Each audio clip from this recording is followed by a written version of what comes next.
Jacques was a very talented schoolboy. He did well at everything he touched. He was a small boy, but in spite of that, he did well at rugby. Loved his rugby, loved playing fly half. He came up to us from our junior school with a fearsome reputation.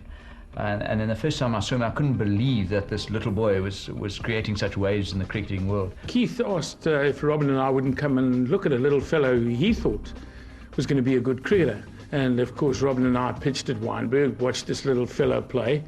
And I know about 2 hours later, we hopped in the car, went back to Newlands, and we both looked at each other and said, we got a Springbok here. He played with the helmet on in the days where the helmets just weren't fashionable. And here this little boy came and was so doggedly determined with his helmet that he's not going to give his wicket away. He was the smallest guy in the nets. He was a tiny little fella. And if you look at him now, you'd never think that everybody said little colours. Very often you see boys who are successful at under 13 level that don't make it later on because they're bigger and they can just whack it. But he couldn't whack it. He had to score by singles and occasionally by twos if there was a fumble. Well, with the result that his technique was as good as it is today.